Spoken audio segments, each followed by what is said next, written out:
বাংলায় পুলিশের মেরুদণ্ড পুরো ভেঙে গিয়েছে বললেন অর্জুন সিং।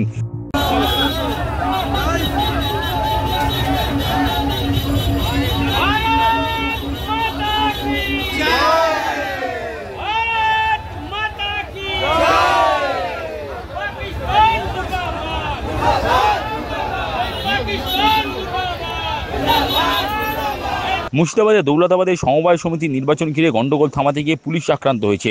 রবিবার তেরঙ্গা যাত্রায় পা মিলিয়ে ব্যারাকপুরের প্রাক্তন সাংসদ অর্জুন সিং এ প্রসঙ্গে বলেন, বাংলায় পুলিশের মেরুদণ্ড পুরো ভেঙে গিয়েছে, এই জন্য ওরা মার খাচ্ছে।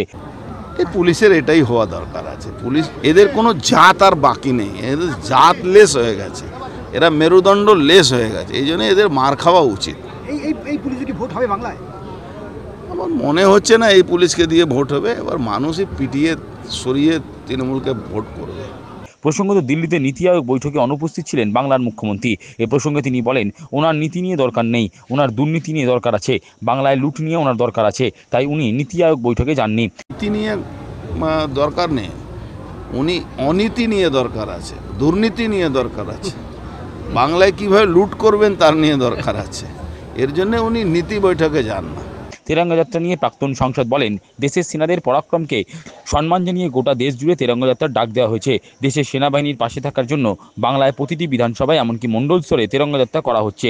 উদ্দেশ্য একটাই আছে, যেভাবে সিন্দুর অপারেশন যে সাকসেস হলো, আমরা প্রায় 90 মিনিটে 11টা এয়ারবেস ভেঙে দিয়েছি, 25 মিনিটে 25টা জায়গায় আমরা উড়িয়ে দিয়েছি।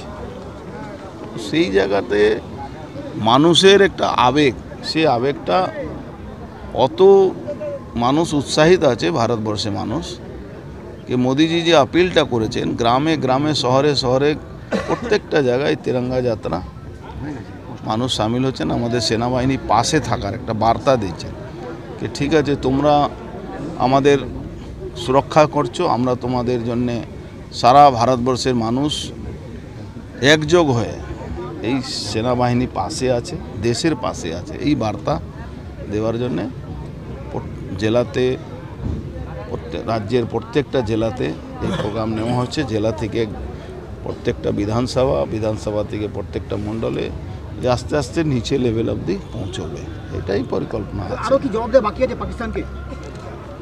দেখুন, এখনও তো আমাদের অপারেশনটা বন্ধ হয়নি, সিন্দুর অপারেশন এখনও চলছে, হয়তো আগামী দিন আরও জবাব দেখবেন।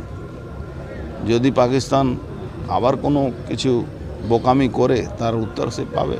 বর্ণাঢ্য তেরঙ্গা যাত্রায় এদিন হাজির ছিলেন প্রাক্তন বিধায়ক শিলভদ্র দত্ত, প্রাক্তন কাউন্সিলর নির্মল দাস, সোহন প্রসাদ চৌধুরী ও মিলন কৃষ্ণ আশ, সুদীপ্ত দাস, সন্তোষ রায়, সঞ্জয় যাদব প্রমুখ।